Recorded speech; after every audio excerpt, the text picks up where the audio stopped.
So I've just got off a Zoom call with a client and we're focusing on online recording, which is great. So I thought I'd just give you some very quick tips about how to do it. You want to make sure that you have nice light happening on your face. As you can see, I have some nice light in my face, which is coming from the window right there. So you're always facing directly to the window or having light basically on your face.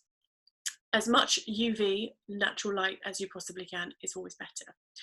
You also want to make sure that you are 100% in the frame.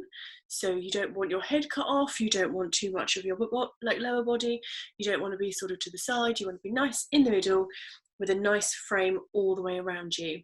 And you want to have a background that is representative of your situation as well.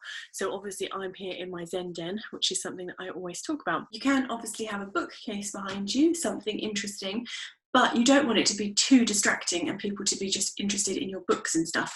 Like, for example, Nerf guns, random books, zebras. People might be like, what is that? What's she doing with that? That's an interesting artifact or an interesting book. So if you are going to have a bookcase, just make sure that you haven't got loads of random stuff in the background that people suddenly are more interested in than listening to you. Audio wise, this is currently recording on my Mac, and you'll even see that just being in this different room, it's a bit more tinny because the room is much less insulated than the other room that I was in. So if you want to use a podcast mic, the sound will be significantly different and much more rounded and just much nicer.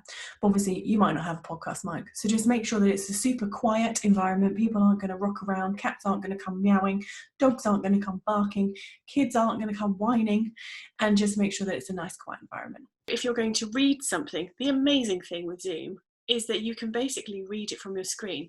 So if I was going to bring up a document right now and read it, you'll see my eyes moving slightly back and forth as I read the sentence, but it doesn't really matter too much because the camera is here and the information is here.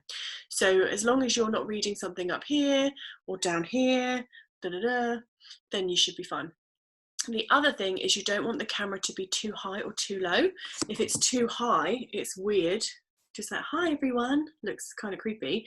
And if it's too low, million chins. Look at this. You don't want to be cut off.